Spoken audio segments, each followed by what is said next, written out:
कल भी मेरा प्रश्न था और वो आपके ही विभाग से जनसंपर्क विभाग का मैटर था। मैंने माननीय अध्यक्ष महोदय से और मुख्य सचेतक महोदय से भी इस सीट को चेंज कराने के लिए मैंने निवेदन किया था कि या तो वहाँ पर माइक की व्यवस्था हो और या फिर मुझे पीछे सीट आवंटित हो जाए जिस पर हमारा कोई सामान है, पर्सनल हम जो भी कागज़ ले जाते हैं, आपका मोबाइल है या कोई चीज़, न तो वहाँ रखने की कोई व्यवस्था है न माइक की कोई व्यवस्था है। हम कोई बात कहेंगे तो कैसे रिकॉर्ड पे होगी। मान लो कभी सदन में मत विभाजन की बात हो तो हम वोटिंग कहाँ करेंगे, वोट कहाँ डालेंगे। तो ये सदन जो चलता है नियम कानून और परंपराओं से चलता है। तो ये बात मैंने विधानसभा अध्यक्ष के माध्यम से रखी थी और मुझे विधानसभा अध्यक्ष ने अभी बाद में कहा कि भाई ये जानकारी होनी चाहिए थी। मुझे किसी ने कोई जानकारी नहीं दी कि आपको पीछे से बोलना है। मैंने तो अभी देखा, मेरे से पहले क्वेश्चन आमीन खान जी जो वहाँ से विधायक हैं बाड़मेर से, सवाना वहाँ से आते हैं शिव से, तो वो भी बेचारे बुजुर्ग आदमी सीनियर हैं, वो भी उठ करके आगे आए, पीछे गए, कभी आगे आए। तो ये व्यवस्था मुख्य सचेतक की सरकार की तरफ से होनी चाहिए थी कि भाई हमें सीट अलॉटमेंट यहाँ किए हैं, वहाँ पर हमें बैठने की व्यवस्था हो, बोलने की व्यवस्था हो। तो एक तरह से ऐसा लग रहा है चलो हमारी कोई बात नहीं है, हाँ हमें नहीं बोलने दिया गया, जब माननीय अध्यक्ष महोदय ने डांट के बिठा दिया। लेकिन हमारे जो मंत्री हैं वो भी मेरी लाइन में बैठे हुए हैं, वो भी शेड्यूल कास्ट के हैं। तो मेरा प्रश्न ये नहीं है कि मुझे नहीं बोलने दिया गया, सवाल ये उठता है कि जो मेरी लाइन में जो लोग बैठे हैं बीच में, जिसको गैलरी कह सकते हैं, उनके पास कोई व्यवस्था नहीं है। और दो मंत्री हैं टीकाराम जूली और भजनलाल जाटव जो शेड्यूल कास्ट से आते हैं। उसके बाद उसी सीट पर महेंद्र जीत मालवीय है, उसके बाद में नेक्स्ट अमीन खान जी है, दानिश अबरार है और मीरा है। उसमें सिर्फ दो लोग हैं, जो एक मेवाराम जैन है और शायद एक और है कोई, अदरवाइज वहाँ पर्टिकुलर लोगों को क्यों बिठाया गया है। और पहली बार जो विधायक है वो मंत्री बना है, वो सही सुविधाएं ले रहा है जो पहली बार विधायक है। दूसरी बार विधायक है, उनको बोलने के लिए जगह नहीं है, बैठने की जगह नहीं है। तो मैंने तो व्यवस्था का प्रश्न उठाया था कि हमें कहीं भी बिठाएं आप, उससे कोई फर्क नहीं पड़ता, लेकिन हमारे पास व्यवस्था तो हो। कोरोना की आड़ में ऐसा भेदभाव SC ST के लोगों के साथ क्यों किया जा रहा है भाई। आज 50 से ऊपर विधायक हैं SC ST के सत्ता में, तो उनके साथ इस तरह का व्यवहार क्यों। आज विधानसभा अध्यक्ष से आसन को पावर है, तो हमने आसन से ये कहा था कि हमारे अधिकारों की रक्षा कीजिए। हमने छोटी सी बात रखी थी कि भाई हमें माइक की व्यवस्था करवा दें, यहाँ पर हम बोलेंगे, कोई ज़्यादा बड़ी बात नहीं है, हमारे लिए कोई इतना नहीं है। और नहीं बोलने दिया गया तो कोई बात नहीं। हमारे जनता से जुड़े हुए मुद्दे थे, जो हॉस्पिटल जो रियायती दरों पे जो भूमि दी गई है, वो बोला वो एक महत्वपूर्ण सवाल था सरकार से कि भाई रियायती दरों पे 10 साल के अंतर्गत कितने लोगों को ऐसी भूमि आवंटन की गई जिन पर आज तक निर्माण नहीं हुआ और उन भूमियों को आज तक निरस्त नहीं किया गया। सेकंड सवाल ये था मेरा कि ऐसे भी अस्पताल हैं जिनको टोकन मनी 1 रुपये के अनुदान पर हॉस्पिटल बनाए गए हैं, जैसे महावीर कैंसर हॉस्पिटल है वो बनाया गया, उसने शर्तों का उल्लंघन किया और जहां पर यूटिलाइजेशन के जो व्यवस्था होनी चाहिए थी वहां उसने कॉमर्शियल यूज़ किया। और टोकन मनी में जो शर्तें थी, नो प्रॉफिट नो लॉस, लेकिन आज वो गरीब लोगों को लूट रहा है। 25% लोगों को जो लाभ गरीबों को मिलना चाहिए था वो उस हॉस्पिटल में नहीं मिल पा रहा। ऐसे बहुत सारे हॉस्पिटल हैं, हृदय नारायण लाल है और भी हैं, बहुत सारे ऐसे सवाल थे जो माननीय मुख्य हमारे धारीवाल जी ने भी कुछ दिन पहले, आपने पेपर में भी पढ़ा होगा, आपके माध्यम से ही खबर आई थी और हमने भी डिपार्टमेंट में जानकारी प्राप्त की थी कि ऐसे जो भूमि आवंटन के केस हैं जिन्होंने आज तक निर्माण नहीं किया गया है, तो उनके खिलाफ सरकार ने क्या कार्रवाई की, ये क्वेश्चन हमारा मेन था। और उनको अब तक निरस्त क्यों नहीं किया गया। तो बड़े बड़े भूमाफिया ज़मीनों को दबा कर बैठे हैं, तो सरकार उनको कैंसिल क्यों नहीं करना चाहती, ये हमारा सवाल था, अति महत्वपूर्ण। लेकिन माननीय अध्यक्ष महोदय वो सर्वे सर्वा होते हैं, उन्होंने जो भी डिसीजन लिया वो ठीक है। क्यों नहीं बोलने दिया जा रहा आपको, आप सरकार के खिलाफ प्रश्न पूछ रहे हैं। नहीं, सरकार के खिलाफ थोड़ी है, ये तो व्यवस्थाओं का प्रश्न है कि भाई इस तरह का सरकार के खिलाफ क्वेश्चन नहीं है। ये तो सरकार भी कार्रवाई कर रही है। धारीवाल जी ने खुद ने कहा है कि 15 दिन में रिपोर्ट दो और ऐसी जो संस्था हैं चिकित्सा संबंधित उनके खिलाफ सख्त कार्रवाई करें। सरकार ने कार्रवाई भी की है, 2 को निरस्त भी किया है। तो वो कार्रवाई जो बचे हुए लोग हैं जो इस भूमि आवंटन की आड़ में कहीं हाई कोर्ट चले गए हैं, कहीं और चले गए हैं, तो सरकार उनको नोटिस देकर ही तीसरी नहीं करे, उनको निरस्त करें। उनके खिलाफ उस भूमि को यदि हम किसी अन्य व्यवस्था में दिया जाता है या ऑप्शन जनरल किया जाता है, सरकार को एक अच्छी रेवेन्यू मिलेगी। बोलने का अधिकार तो माइक नहीं है, आज रिकॉर्ड कैसे होगा? हमने एक छोटी सी बात तो उठाई थी, लेकिन वो माननीय अध्यक्ष को जो पावर है उन्होंने उनका उपयोग किया, दैट्स ऑल। हाँ बिल्कुल, तो हम देख लो, आप पता कर लो, लिस्ट मंगा लो वहाँ से। 2 मंत्री बैठे हैं वो, और कोई मंत्री क्यों नहीं बैठा भाई? ऐसे की क्यों है वो? तो संरक्षण क्या हमें क्यों नहीं बोलने दिया? संरक्षण कहाँ है, किधर है? तो वो तो धर्म तक बात क्यों जा रही है? इस बारे में तो पार्टी को सोचना पड़ेगा। उसने अपनी बात कही है, मैं इस बारे में नो कमेंट। सदन के अंदर मान्य सदस्यों की जो बैठने की व्यवस्था की गई थी, उन सदस्यों के कई सीटें ऐसी थी जिनके आगे माइक लगा हुआ नहीं था, और पूर्व मंत्री और श्री रमेश जी मीणा ने उन्होंने कहा कि मेरी सीट के ऊपर माइक नहीं है और मैं सिर्फ मेरी सीट के ऊपर खड़ा रह के बोलूँगा। तो आसन ने कहा कि ये व्यवस्था की गई है कोविड की एडवाइजरी की वजह से, आप पीछे का माइक उपयोग कर सकते हो या आगे का कर सकते हो। तो ये आसन ने जो व्यवस्था दी, उस व्यवस्था को भी माननीय विधायक ने जब चुनौती दी तो आसन को स्पीकर ने कहा कि मुझे डिक्टेट करने की आवश्यकता नहीं है, आसन नियम और प्रक्रियाओं से बंधा हुआ है और उसी के आधार पर करेगा। ये बात बिल्कुल सही है कि कई मान्य सदस्य ऐसे हैं कि जिनकी सीट के आगे माइक नहीं होने की वजह से उनको थोड़ी सी परेशानी का सामना करना पड़ता है। और यही बात आज स्पीकर ने जैसा कहा कि आसन जो सदन के अंदर जो चेयर लगाई गई है और जो बैठने की जो व्यवस्था की गई है वो दोनों ही पार्टियों के सचेतकों के द्वारा की जाती है, ये विधानसभा के स्पीकर के द्वारा नहीं की जाती। इसलिए आप अपनी अगर पीड़ा और अगर तकलीफ है तो आप अपने सचेतक से कीजिए कि आपको वो उचित स्थान के ऊपर व्यवस्था करें। देखिए, ये सरकार न तो जन भावनाओं की कदर करती है और ना ही ये सरकार स्पीकर ने जो व्यवस्था दी है उस व्यवस्था के आदेश की पालना करती है।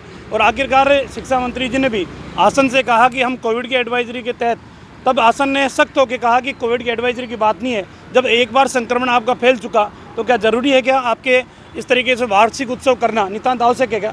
तब जाके फिर शिक्षा मंत्री जी ने घोषणा की कि हम इन वार्षिक उत्सवों को स्थगित करने की घोषणा मैं करता हूं और आसन ने जो निर्देशित दिए हैं उसकी सरकार पालना करने का काम करेगी। आज विधानसभा में स्थगन के माध्यम से मेरे चौमू विधानसभा क्षेत्र के अंदर पर्यटक विकास के लिए, इको टूरिज्म के लिए 2015 के अंदर जयपुर विकास प्राधिकरण ने 36 करोड़ रुपए की राशि स्वीकृत की थी और 2015 में 36 करोड़ रुपए की राशि स्वीकृत होने के उपरांत 1 करोड़ रुपए की राशि वन विभाग को भी हस्तांतरित की गई, क्योंकि वो लैंड फॉरेस्ट की थी।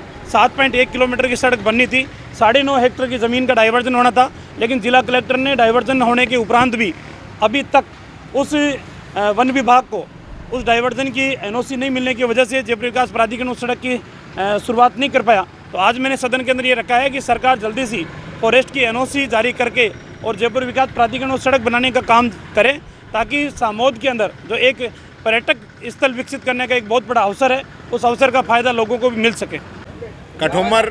कठुमर विधानसभा क्षेत्र से सभी सरपंच साहिबान यहाँ पे उपस्थित हुए हैं और वो माननीय विधायक साहब को धन्यवाद देने के लिए, माननीय मुख्यमंत्री जी को धन्यवाद देने के लिए यहाँ पे आए हैं कि अभी क्योंकि कठुमर विकास की दृष्टि से काफ़ी पिछड़ा हुआ है, वहाँ पे अभी रिको इंडस्ट्रियल एरिया, वहाँ पे कॉलेज, ये सारी घोषणाएं हुई हैं। साथ के साथ चंबल से पानी के लाने की भी घोषणा हुई है। उन सब का धन्यवाद देने के लिए सारे लोग यहाँ पे उपस्थित हुए। इनके अलावा और भी जो समस्याएं हैं इलाके से जुड़ी हुई, क्षेत्र से जुड़ी हुई, विकास से जुड़ी हुई, उन सारे कामों को लेके भी ये सभी लोग मिले।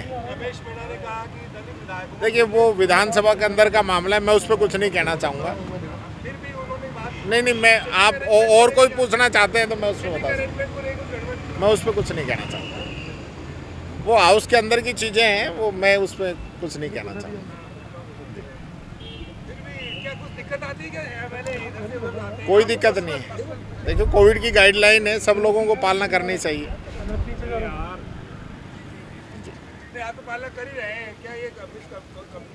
देखिए, आप जबरदस्ती इसमें बात करना चाह रहे हैं। ठीक।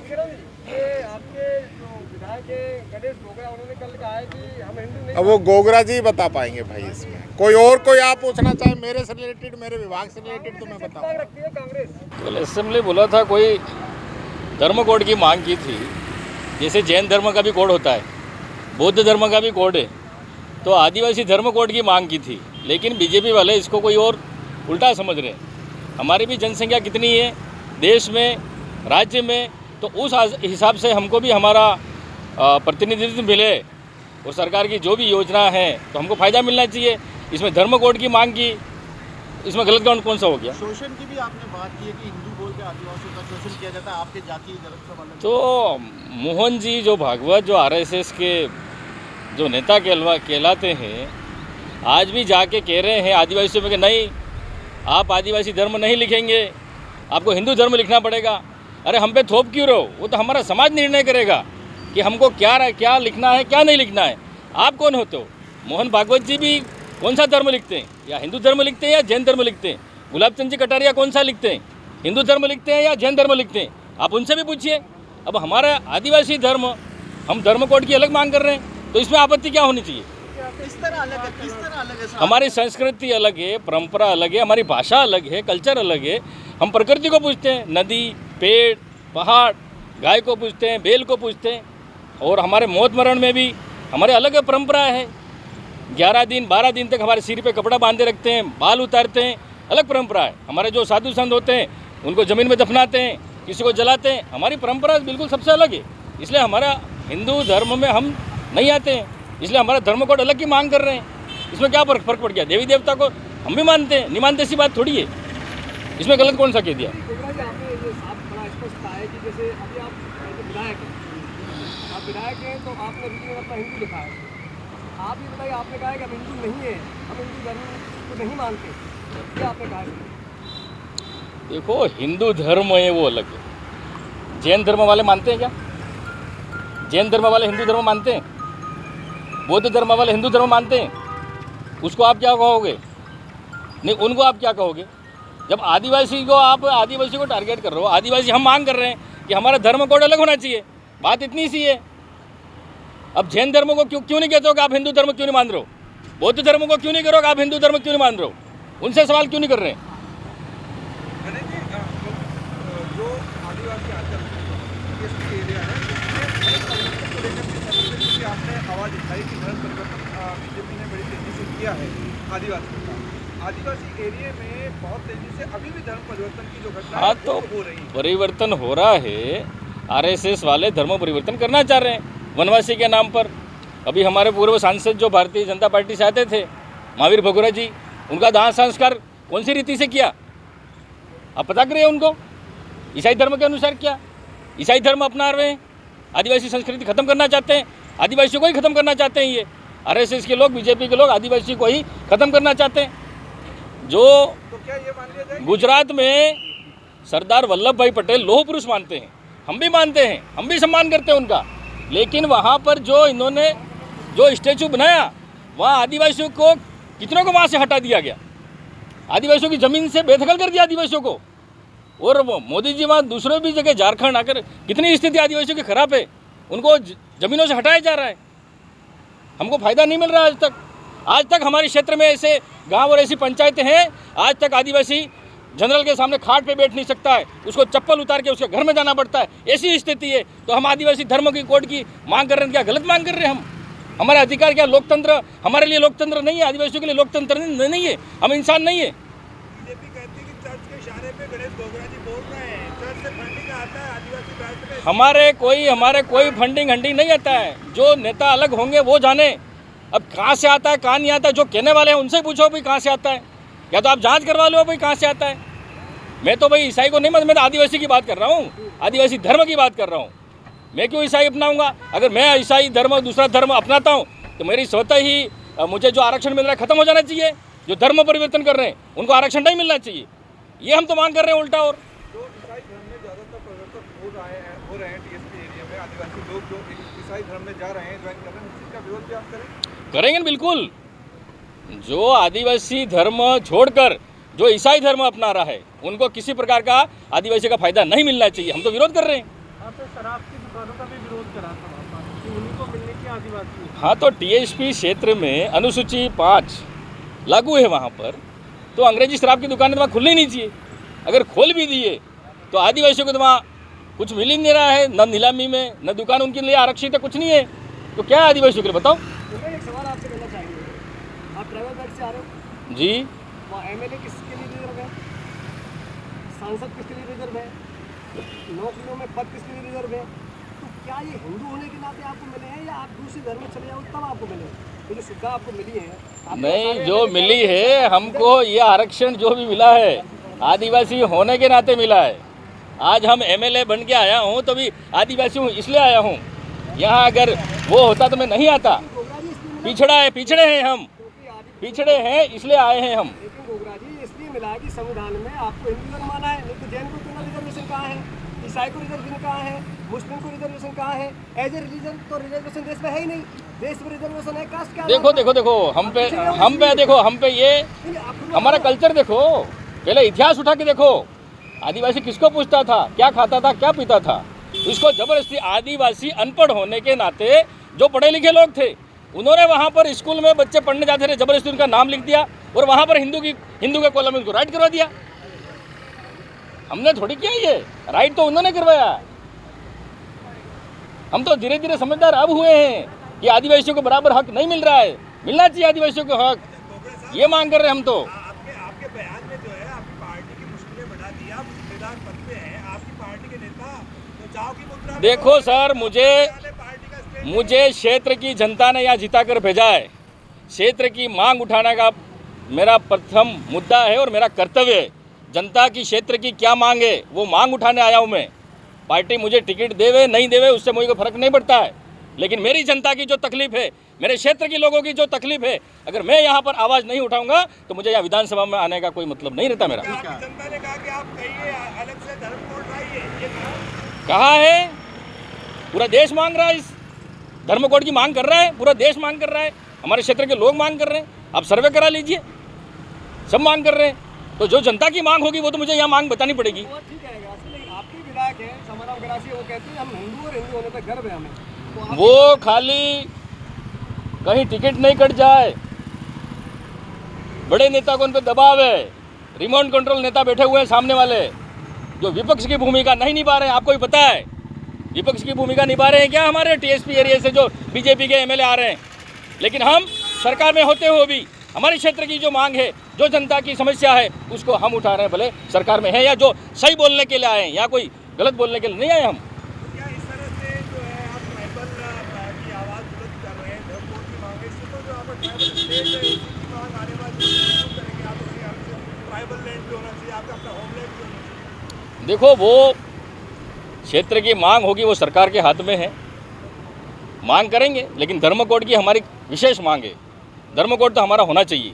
इससे पता लगेगा कि देश में आदिवासी कितने हैं, राज्य में आदिवासी कितने हैं और उनको किस किस प्रकार की योजना और उनको मिलनी चाहिए, काफ़ी पिछड़ा क्यों है। आज भी 70 साल हो गए। प्रधान कोई और वर्ग का बनता है, एसटी बन रहा है प्रधान, लेकिन उप प्रधान संभाल रहा है, सरपंच बन रहा है प्रधान एसटी का, लेकिन उप सरपंच संभाल रहा है। ऐसी स्थितियाँ भी हैं। आप भी जाके सर्वे करें, गाँव में जाएँ कि वास्तविक हालत क्या है। आज भी खाट पे बैठने का अधिकार नहीं है आदिवासियों को, चप्पल उतार के जाते हैं। तो क्या हम इंसान नहीं है क्या? आदिवासी इंसान नहीं है क्या? हमारी हक नहीं, अधिकार नहीं मांग सकते? हम अधिकार मांगेंगे तो हमको पता नहीं क्या क्या घोषित कर दिया जाएगा। देखो, हमारे अभी अलग स्टेट की कोई मांग कर रहे हैं, युवा कोई मांग कर भी रहे हैं। अगर हमारे आदिवासियों की मांग पूरी नहीं होती है तो हम ये भी मांग करेंगे कि हमारे अलग स्टेट की मांग होनी चाहिए। अगर आदिवासियों की हमारी मांग नहीं होती है तो अलग स्टेट की भी मांग कर सकते हैं। इसमें क्या है जी? डिमांड हमारी दो ही डिमांड लेके आया हूँ मैं। राज्य का जो 12% एसटी को मिलता है आरक्षण, उसमें से प्रशासनिक सेवा में हमारे टीएसपी एरिया को अलग से 6.5% आरक्षण मिलना चाहिए। आज तक हमारे वहाँ से कोई आईएएस, आईपीएस, आरएस नहीं बना है। पूरा आरक्षण का लाभ इधर मिला है, हमारे आदिवासियों को टीएसपी एरिया को आरक्षण का लाभ नहीं मिला है। और टीएसपी एरिया में जितनी भी भर्तियाँ निकलती है उसमें जनसंख्या के आधार पर आरक्षण मिलना चाहिए। किसको क्या आपत्ति होनी चाहिए भाई? हमारी जितनी जनसंख्या होगी उसको उतना आरक्षण मिल जाएगा। ये हमारी मांग है खास विशेष करके। और क्या मांगे? आपत्ति किसी को नहीं है। आप कहना ये है कि धर्म कोड की समस्या का समाधान हो जाएगा। बात तो आपने भी छेड़े हुए हैं। किसको? ये तो अलग धर्म है ना, उसमें अलग धर्म है, लेकिन वो तो आज भी पूछ रहे हुए हैं। देखो, मैं आदिवासी धर्म कोड की मांग कर रहा हूँ। आदिवासी जैसे कि जैन धर्म है, बौद्ध धर्म है, मैंने उदाहरण करके बता दिया। जैन, पारसी, अलग अलग ईसाई मुझे मानते हैं, तो हमारा आदिवासी धर्म कोड अलग मांग कर रहे हैं, इसमें आपत्ति क्या है? आपका तो नाम ही गणेश से शुरू होता है। तो उससे क्या हो गया? तो हम भी देवी देवता को तो मानते हैं, मना थोड़ी कर रहे हैं। हमने प्राकृतिक है, हमारे तो बलि भी चढ़ाते हैं, हमारे काली माता को बलि भी चढ़ाते हैं। आदिवासी संस्कृति परंपरा है, हम तो बलि भी चढ़ाते हैं, मानते हैं हम तो। इसमें क्या है? तो क्या सरकार जो आपकी बात सुनेगी? कोई बात आप कहना चाहते हैं? कल आपने जब बोला कि सरकार को दूसरी बात करके आपने नहीं बोला। हमारे जैसे ये सांसद बने हुए हैं बीजेपी से ही, और इन्होंने जैसे कि ये लिखा है, आपको बताना चाहता हूँ, हिंदू जो लिखा है, हिंदू अविभक्त कुटुंब यदि अभ्यर्थीकर्ता का सहदायक है, लागू नहीं। ये लिख लो, लागू नहीं है, ये हिंदू लागू नहीं। ये देख रहा है, ये कागज है, ये स्टाम्प है, जो सांसद लड़े हुए हैं, ये प्रूफ है। क्या लिख रहे हैं, समझा जरा, क्या कहना चाह रहे हैं? अब ये देख लो, हिंदू अविभक्त कुटुंब यदि अभ्यर्थीकर्ता का सहदायिक है, हिंदू कुटुंब, तो हिंदू कुटुंब में नहीं आते, हम आदिवासी कुटुंब में आते हैं। सीधी साफ बात है ये। आपने जिसे कहा था थोपा गया है, तो थोपा किसने आपके अनुसार? तो थोप ही रहे हैं ना। मोहन भागवत जी जबरदस्ती थोप रहे हैं कि नहीं आपको हिंदू कोड में लिखना है, हिंदू कोड में लिखना है। मोहन भागवत जी थोपी तो रहे। मोहन भागवत जी की कौन सी जाति है, क्या लिखते हैं, उनसे भी जरा पूछिए, आप हिंदू धर्म लिखते हैं या जैन धर्म लिखते हैं? हम पे जबरदस्ती आदिवासियों पे राजनीति क्यों कर रहे हो? आदिवासियों को आज तक थोपा गया और आदिवासियों को आज तक पीछे रखा गया है। हमारी यही मांग है कि हिंदू धर्म कोड हमारा अलग से हो।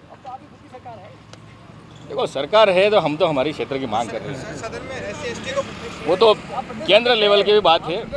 देखो, प्रदेश लेवल की बात नहीं।